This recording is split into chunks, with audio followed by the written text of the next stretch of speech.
Welcome to NXTG news. ఈనాటి వార్తా విశేషాలు.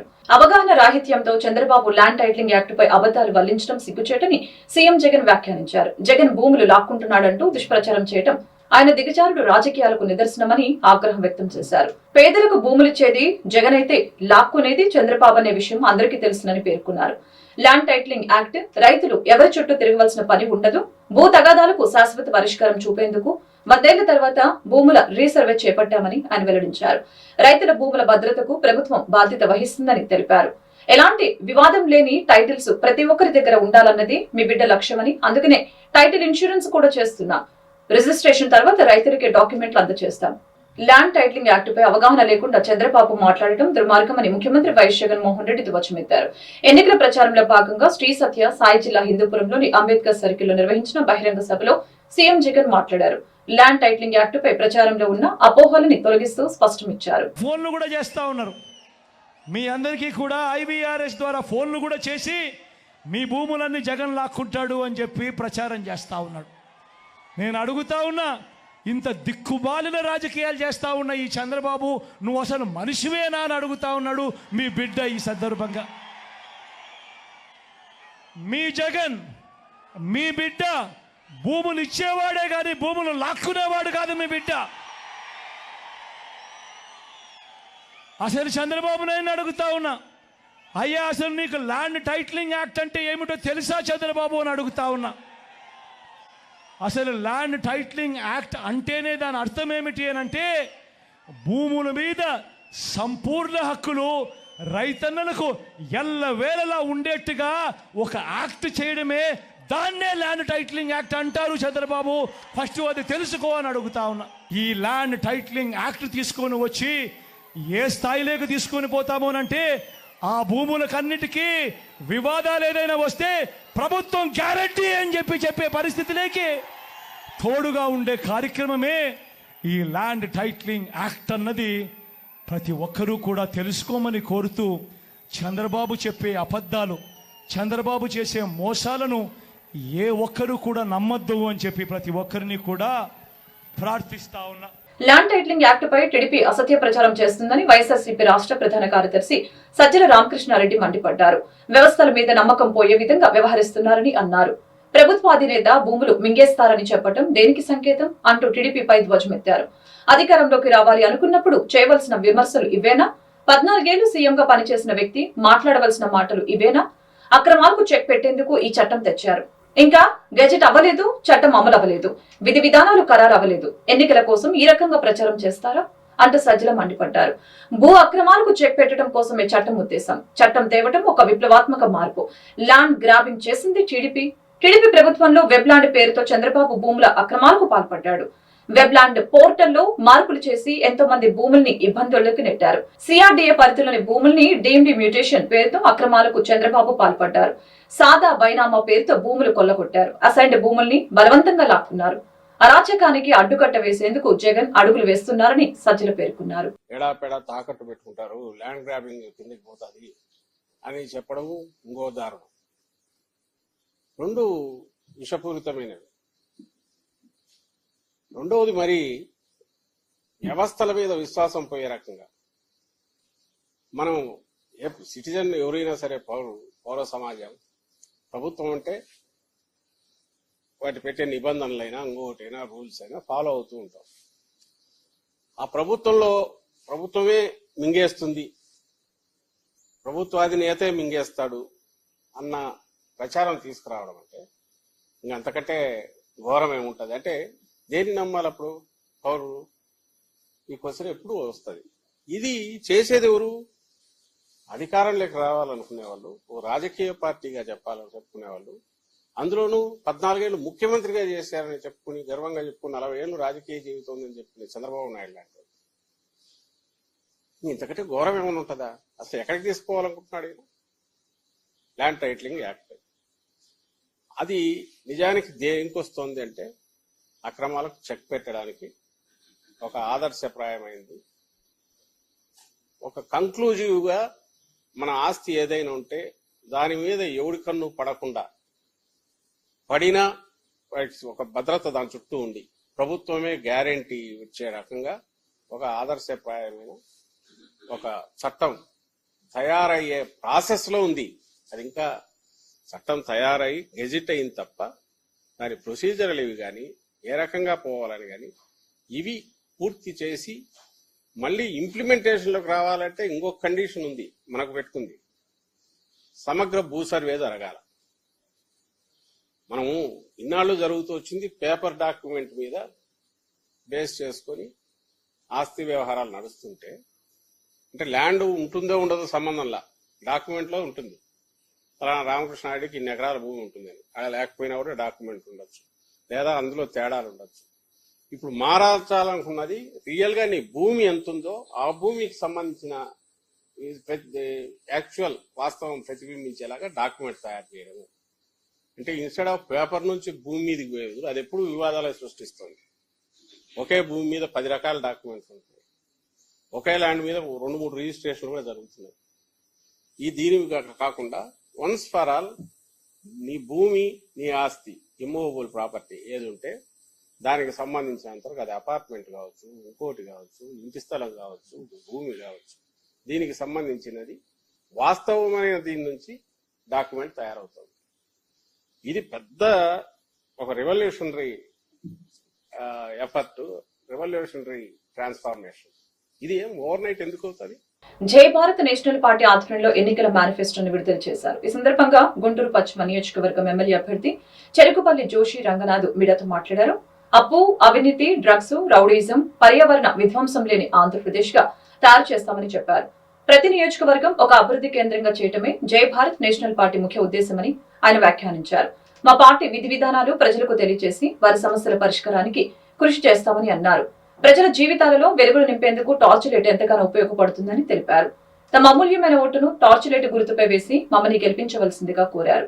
ఈ కార్యక్రమంలో జై Bharat national party coordinator Sai Tarun, ఇతర కార్యకర్తలు పాల్గొన్నారు. భారత్ నేషనల్ పార్టీ తరఫున చెరుకుపల్లి జోషి రంగనాథ్ అని నేను గుంటూరు పశ్చిమ నియోజకవర్గ ఎమ్మెల్యే అభ్యర్థిగా పోటీ చేస్తున్నాను. మా పార్టీ వ్యవస్థాపకులు శ్రీ వివి లక్ష్మీనారాయణ గారు, రిటైర్డ్ ఐపీఎస్ ఆఫీసర్, ఈ పార్టీని స్థాపించారు. మా పార్టీ యొక్క ముఖ్య ఉద్దేశం రౌడీజం, అప్పు, అవినీతి లేని ఆంధ్రప్రదేశ్ని చూడాలని మా ఆకాంక్ష. గుంటూరు పశ్చిమ నియోజక అభ్యర్థిగా నన్ను గెలిపించవలసిందిగా ప్రార్థిస్తున్నాను. నన్ను గెలిపిస్తే మన నియోజకవర్గం నివాసం ఉంటూ అందరికీ అందుబాటులో ఉంటాను. మనం నియోజకవర్గంలో కొన్ని సమస్యలను ఎదుర్కోవడానికి మీ వంతు తరపున నేను కృషి చేస్తున్నాను.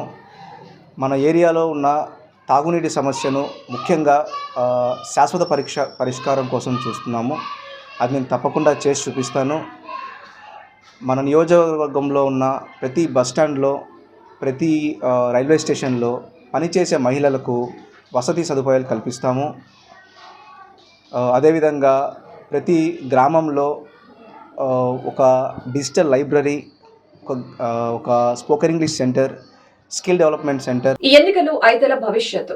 జగన్ కు ఓటు వేస్తే పథకాల కొనసాగింపు, పొరపాటున బాబుకి ఓటు వేస్తే పథకాలు ముగింపేనని ముఖ్యమంత్రి వైఎస్ జగన్మోహన్ రెడ్డి తెలిపారు. ఈ మేరకు పలమనేరు బహిరంగ సభలో ఆయన మాట్లాడారు. మరో 9 రోజుల్లో కురుక్షేత్ర మహాసంగ్రామం జరగబోతుందని తెలిపారు.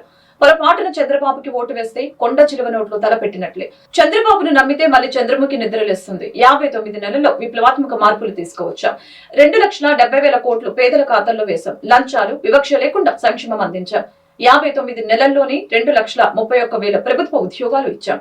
మేనిఫెస్టోలోని 99% హామీలను నెరవేర్చాం. నాడు నేడు ద్వారా ప్రభుత్వ స్కూళ్ల రూపురేఖలు మార్చాం. పిల్లల చదువుల కోసం అమ్మఒడితో ప్రోత్సహిస్తున్నాం. ప్రభుత్వ బడుల్లో ఇంగ్లీష్ మీడియం తీసుకువచ్చాం. మహిళల పేరిట 31 లక్షల ఇళ్ల పట్టాలు ఇచ్చాం. మేనిఫెస్టోను భగవద్గీత, ఖురాన్, బైబిల్ గా భావించామని సీఎం జగన్ చెప్పారు. అదేవిధంగా రైతన్నల కోసం ఆర్బీకే వ్యవస్థ పనిచేస్తోంది. ఏ గ్రామానికి వెళ్లినా గ్రామ సచివాలయం కనిపిస్తోంది. ఆరోగ్యశ్రీ పరిమితిని 25 లక్షలకు పెంచాం. చంద్రబాబు పేరు చెప్తే ఒక్క మంచి పనైనా గుర్తొస్తుందా అని సీఎం జగన్ సూటిగా ప్రశ్నించారు. జరగబోయే ఈ ఎన్నికలు కేవలం ఎమ్మెల్యేలను, కేవలం ఎంపీలను ఎన్నుకునేందుకు మాత్రమే జరగబోయే ఎన్నికలు కావు. ఈ జరగబోయే ఈ ఎన్నికలు రాబోయే 5 ఏళ్ల మీ ఇంటింటి భవిష్యత్తును పథకాల కొనసాగింపును నిర్ణయించబోయే ఎన్నికలు ఈ ఎన్నికలు. జగన్కు ఓటు వేస్తే పథకాలన్నీ కొనసాగింపు, ఇంటింటి అభివృద్ధి. అదే పొరపాటున చంద్రబాబుకు ఓటు వేస్తే పథకాలన్నీ ముగింపు, మళ్ళీ మోసపోవటం. ఇదే చంద్రబాబు గత చరిత్ర చెప్పిన సత్యం. ఇదే సాధ్యం కాని ఆయన మేనిఫెస్టోలకు అర్థం. చంద్రబాబును నమ్మటము అనంటే కొండ చిలువ నోట్లో తలకాయ పెట్టడమే అన్నది ప్రతి ఒక్కరూ గుర్తుపెట్టుకోండి. చంద్రబాబును నమ్మితే ఏమవుతుంది? మళ్ళీ చంద్రముఖి నిద్రలేస్తుంది. లకలక లకలక అంటూ మీ తలుపు తడుతుంది. సార్వత్రిక ఎన్నికల కోసం పటిష్టమైన ఏర్పాట్లు చేయడం జరిగిందని రాష్ట్ర ప్రధాన ఎన్నికల అధికారి ముఖేష్ కుమార్ మీనా ప్రకటించారు. 14 నియోజకవర్గాల్లో 100% వీడియో నిఘా పెట్టామని తెలిపారు. అత్యంత సమస్యాత్మకమైన 12,438 పోలింగ్ స్టేషన్లపై ప్రత్యేక దృష్టి సారించామని తెలిపారు. లోక్సభ అసెంబ్లీ అభ్యర్థులు 438 మందికి పోలీసుల అదనపు రక్షణ కల్పించడం జరిగిందని అన్నారు. ఏప్రిల్ 25 నాటికి రాష్ట్రంలో 4.14 కోట్లకు ఓటర్లు చేరారని వివరించారు. ఇందులో పురుషులు 2.3 కోట్లు, మహిళలు 2.10 కోట్లు ఉన్నారని పేర్కొన్నారు. జనవరిలో తుది సవరణ ఓటర్ల జాబితా తర్వాత 5.94 లక్షలు ఓటర్లు పెరిగారని చెప్పారు.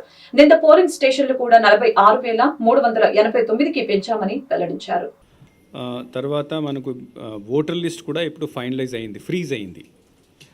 ఆ ఓటర్ లిస్ట్ ఫ్రీజ్ అయిన దీని ఫిగర్ ప్రకారం on the day of freezing, that is on 25th of April, we had the total 4,13,33,000 voters. దాంట్లో 2,02,00,000 మేలు, తర్వాత 2,10,00,000 ఫీమేల్ ఓటర్స్ ఆర్ దేర్. దీంతో పాటు మనకు సర్వీస్ ఓటర్స్ కూడా ఉన్నారు, 65,707 సర్వీస్ ఓటర్స్. సో ఫైనల్ ఈ అంతా service voters, male female third gender అంతా కలిపి 4,14,01,887 voters are there who are going to participate in the polling process on 13th of May.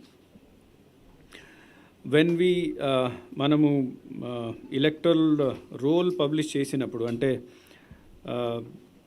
January 2024 22nd జనవరి 2024కి మనము ఫైనల్ రోల్ పబ్లిష్ చేశాము. ఆ టైంకి there were 4,08,00,000 voters. Now there is a difference, అంటే జనవరి 22nd నుంచి ఈరోజు April 25th వరకు difference is 5,94,000 oats పెరిగింది. So now this is the final voter list. మనము పార్టీస్కి మొత్తం లిస్ట్ ఇస్తాము మన స్టేట్ ఆఫీస్ నుంచి. తర్వాత ఇప్పుడు క్యాండిడేట్స్ కూడా ఫైనలైజ్ అయ్యారు కాబట్టి ప్రతి క్యాండిడేట్కి ఎలక్టోరల్ కాన్స్టిట్యుయెన్సీ సంబంధించి, లెజిస్లేటివ్ కాన్స్టిట్యుయెన్సీ తర్వాత పార్లమెంట్ కాన్స్టిట్యుయెన్సీ సంబంధించి ఎలక్టోరల్ రోల్ ప్రతి ఎలక్టర్కి కూడా ఇవ్వడం జరుగుతుంది. అది 6వ లెవెల్లో చేయడం జరుగుతుంది. పోలింగ్ స్టేషన్ నంబర్ కూడా ఇప్పుడు ఫైనలైజ్ అయింది. లాస్ట్ టైం మేము చెప్పినప్పుడు 46,165 పోలింగ్ స్టేషన్స్ వర్ దేర్. దీని తర్వాత మళ్ళీ ఆక్సిలరీ పోలింగ్ స్టేషన్ అంటే ప్రతి గుంటూరు నగర మేయర్ కావటి శివనాగ మనోహర్ నాయుడు ప్రాతినిధ్యం వహించే 20వ డివిజన్ అనేక సమస్యలకు నిలయంగా మారిందని గుంటూరు పశ్చిమ నియోజకవర్గ కూటమి అభ్యర్థి గల్లా మాధవి, మల్లెల రాజేష్ నాయుడు ఆరోపించారు. మౌలిక వసతుల లేమితో ఈ డివిజన్ కునారిల్లుతుందని విమర్శించారు. ఆర్భాట ప్రచారాలకి అభివృద్ధి పరిమితమైందని తప్ప క్షేత్రస్థాయిలో వాటికి సంబంధించిన ఆనవాళ్లు కూడా కనిపించడం లేదని ఎద్దేవా చేశారు. స్థానిక 20వ డివిజన్లో జరిగిన ఎన్నికల ప్రచారంలో గల్లా మాధవి పాల్గొన్నారు. ఈ సందర్భంగా స్థానికులు ఆమెకు బ్రహ్మరథం పట్టారు. ప్రతి గడప నుంచి ఆమెకు అపూర్వ స్వాగతం లభించింది. ఈ మేరకు ఆమె ఇంటింటికి వెళ్లి కూటమి మేనిఫెస్టో వలన ప్రజలు కలిగే ప్రయోజనాలను వివరించారు. మే 13వ తేదీన జరిగే సార్వత్రిక ఎన్నికల్లో సైకిల్ గుర్తుపై ఓటు వేసి కూటమి అభ్యర్థిని గెలిపించవలసిందిగా ఆమె అభ్యర్థించారు. ఈ సందర్భంగా గల్లా మాధవి మీడియాతో మాట్లాడారు. వైసీపీ అభ్యర్థి క్యాస్ట్ పేరుతో ప్రజల్ని ప్రలోభానికి గురి చేస్తున్నారని ఆరోపించారు. రజని ఎన్ని ఎత్తుగడలు వేసినా ప్రజలు మాత్రం కూటమికి ఓటు వేసేందుకు డిసైడ్ అయ్యారని స్పష్టం చేశారు. ఈ కార్యక్రమంలో టీడీపీ సీనియర్ నాయకులు ఉగ్గిరాల సీతారామయ్య, అడ్డా వంశీ, అడ్డా వివేకు తదితరులు పాల్గొన్నారు. ఇది మేయర్ వార్డ్ అయినా కూడా అందరూ నా వెంట నడుస్తున్నారు. మీరు చూస్తూ ఉన్నారు. అంటే ప్రతి ఒక్కరికి అభివృద్ధి కావాలండి. ఇప్పటిదాకా మోసాల నుంచి బయటపడాలి అని అనుకుంటున్నారు ప్రజలంతా కూడా. మీరు అనుకుంటున్నట్టు కార్యకర్తలు లేకపోతే పెయిడ్ ఆర్టిస్టులు మా వెనకాల రావడం లేదు. మీరు చూస్తున్నారు. ప్రతి ఒక్కరు కూడా ఇళ్లలో నుంచి బయటకు వచ్చి స్వచ్ఛందంగా ప్రజలు వస్తున్నారు ఈరోజు మా వెంట. ఈరోజు మమ్మల్ని అభినందిస్తూ మాకు సపోర్ట్ చేస్తూ, కాబట్టి ఘన విజయం సాధించబోతూ ఉన్నాం. రాష్ట్ర ప్రగతిలో ప్రతి ఒక్కరం పాలు పంచుకోబోతూ ఉన్నామండి. అంటే ప్రధానంగా ఈ డివిజన్లో మీరు పర్యటించారు. ప్రజలు ఏ సమస్యలు ఏమైనా చెప్పారా? మీకు సమస్యలు లేవు అని చెప్పారా, ఉన్నాయని చెప్పారా? మేయర్ వార్డ్ అయినా కూడా సమస్యల పుట్టండి ఇది. ఏదో ఒక 100 మీటర్ల రోడ్డు తప్ప ఇంకా చూసుకోవడానికి చెప్పుకోవడానికి అభివృద్ధిలాగా గొప్పతనంలాగా వెళ్ళలేదు. అదే మిగతా ఇతర డివిజన్లో ఉన్న సమస్యలే డ్రైనేజీ సమస్యలు, పెన్షన్ల సమస్యలు, ఇళ్ళు లేకపోవడం, పేదలు ఎంతోమందికి సంక్షేమ పథకాలు రావట్లేదు అనడం, కన్నీళ్లు పెట్టుకునే పేదలు ఎంతోమంది ఇళ్ల ముందు నుంచొని ఎదురు చూస్తున్నారండి మా కోసం ఈరోజు. ఇప్పుడు క్యాష్ పొద్దున్న మీరే మాట్లాడారు. విడదల రజనీ గారు అదే ఆయుధంగా చేసి అందరినీ వలేస్తున్నారు. అంటే మామూలుగా పార్టీలోకి ఆహ్వానిస్తున్నారు. అవునండి. అంటే చెప్పుకోవడానికి మంచి చేశామనే పాయింట్లు ఏమీ లేవు, మిగల్లేదు. ప్రభుత్వం ఇప్పటిదాకా అందరినీ దోచుకొని తింటా ఉంది, అవినీతిమయం అయిపోయింది. మరి గల్లా మాధవి గారు మరియు అలాగే ఎంపీ అభ్యర్థి పెమ్మసాని చంద్రశేఖరరావు గారి కోసం ఇక్కడ అబ్జర్వర్గా మరియు అలానే సీనియర్ నాయకులు ఉగ్రాల సీతారామయ్య గారు, చల్లా సాంబశివరావు గారు, వార్డు ప్రెసిడెంట్లు మరియు అలానే ఎన్డీఏ కూటమి సభ్యులందరూ కూడా కలిసి గతంలో ఏదైతే ఈ నియోజకవర్గంలో ఇక్కడ గెలిచి కేవలం జగన్ రెడ్డి ఇచ్చే డబ్బులకు ఆశపడి ఒక వ్యక్తి పార్టీ మారి, అలాగే మేయర్గా ఇక్కడ ఈ డివిజన్ నుండి కూడా ఎన్నుకోబడ్డ వ్యక్తి ఏదైతే మేయర్ అయ్యారో ఆ వ్యక్తి కూడా కేవలం జగన్ రెడ్డికి ఎదురు చెప్పలేక లేకపోతే తెలిసి తెలియని ఊర్లో ఆయన వెళ్ళి ఏం చేస్తారు. అక్కడి నుండి ఆయన ఓటమి ఖాయం ఖచ్చితంగా. ఇక్కడ స్పందన ఈరోజు చూస్తూ ఉన్నాను. ఎలా ఉందంటే నివురు గప్పిన నిప్పులాగా అని చెప్పినట్లు మొత్తం ఇన్నాళ్ళు ఉన్నది కాస్త ఈరోజు పగలగొట్టుకొని బయటకు వచ్చి స్వచ్ఛందంగా యువత ప్రతి ఒక్కరు కూడా పవన్ కళ్యాణ్ గారి భావజాలాలతో అందరూ కూడా మా ప్రాంత అభివృద్ధి కావాలి, ఇక్కడ ఉన్న యువతకి విదేశీ విద్యని 4.5 సంవత్సరాల పైన కోల్పోయిన వ్యక్తులు ఎంతోమంది విదేశాలలోకి వెళ్ళి సెటిల్ అవ్వాలి, మనం చదువుకోవాలనుకునేదాన్ని ఎవరు కూడా ఏ పథకాన్ని కూడా అందుకోలేక కేవలం సంక్షేమం పేరుతో అడ్డం పెట్టి, అలాగే సంక్షేమంలో కూడా ఎన్నో లోటుపాట్లు. ఒక ఇంటికి ఒక ఆడపిల్లకిస్తే వైసీపీ ప్రభుత్వ ప్రజా వ్యతిరేక పాలనకు చమరగీతం పాడాలని గుంటూరు పార్లమెంటు కూటమి అభ్యర్థి పెమ్మసాని చంద్రశేఖర్, తూర్పు ఎమ్మెల్యే అభ్యర్థి నసీర్ అహ్మద్ ప్రజలకు పిలుపునిచ్చారు. మే 13వ తేదీన జరిగే సార్వత్రిక ఎన్నికల్లో సైకిల్ గుర్తుపై ఓటు వేసి కూటమి అభ్యర్థుల్ని గెలిపించాలని వారు విజ్ఞప్తి చేశారు. గుంటూరు తూర్పు నియోజకవర్గం పరిధిలో జరిగిన ఎన్నికల ప్రచారంలో వారు పాల్గొన్నారు. ఈ సందర్భంగా స్థానికుల నుంచి వారికి అపూర్వ స్వాగతం లభించింది. అభిమానుల కేరింతల నడుమ పార్టీ శ్రేణుల కోలాహలంతో ఈ ఎన్నికల ప్రచారం ఉత్సాహంగా కొనసాగింది. ఈ మేరకు బీజేపీ జిల్లా అధ్యక్షులు వనమ్మ నరేందర్ మాట్లాడారు. సార్వత్రిక ఎన్నికలలో ఎన్డీఏ కూటమి విజయం సాధిస్తుందని ధీమా వ్యక్తం చేశారు. ఈ కార్యక్రమంలో టీడీపీ, బీజేపీ, జనసేన ముఖ్య నాయకులు పాల్గొన్నారు.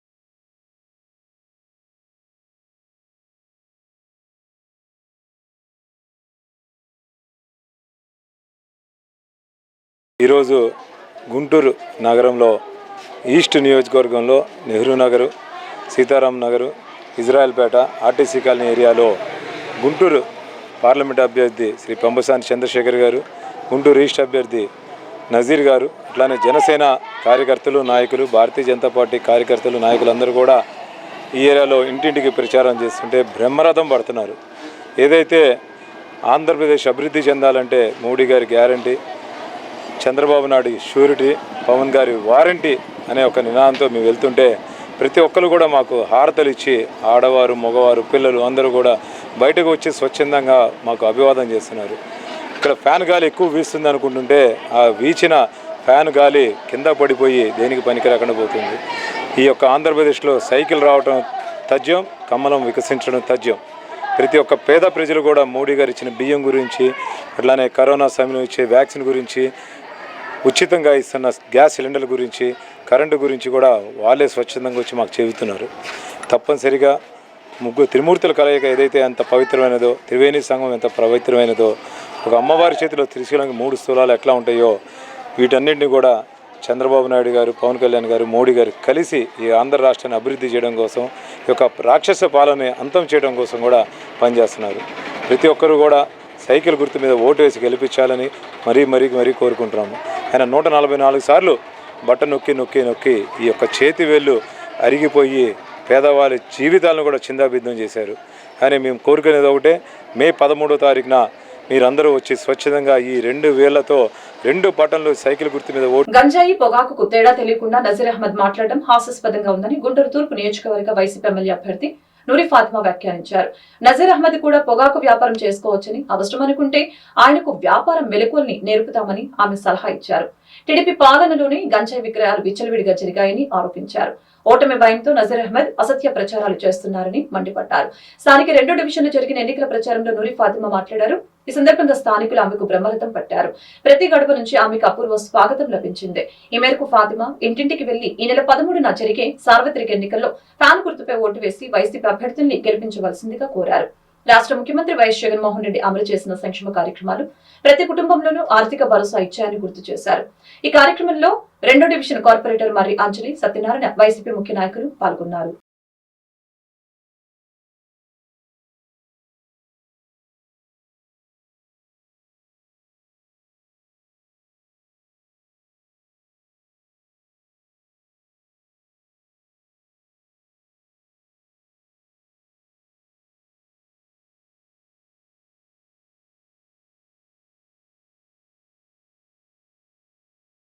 అదే నజీర్ అహ్మద్ గారు కానీ, ఆయన నాయకుడు చంద్రబాబు నాయుడు గారు కానీ, లేకపోతే పెమ్మసాని చంద్రశేఖర్ గారు కానీ గంజాయికి అలాగే పొగాకుకి ఏమి సంబంధం లేని దాన్ని వచ్చి చెప్తా ఉంటారు.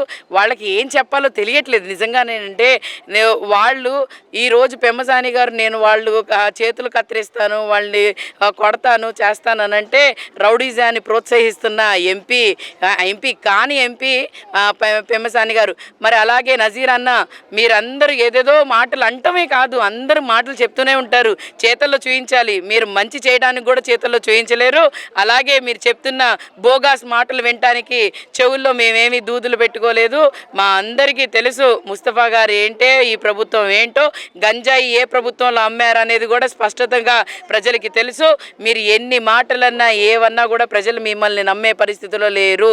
ఎందుకనంటే మొన్నటి వరకు ఏం చెప్పారు అనంటే బీజేపీని మీరు తిట్టారు, దాని తర్వాత బీజేపీతో కలిసి వచ్చారు, దాని తర్వాత 4% రిజర్వేషన్ గురించి మీ చంద్రబాబు నాయుడు గారు నిన్న ప్రసంగం ఇచ్చారు. ఆ 4% రిజర్వేషన్ గురించి స్పష్టత ఆయనకే లేదు.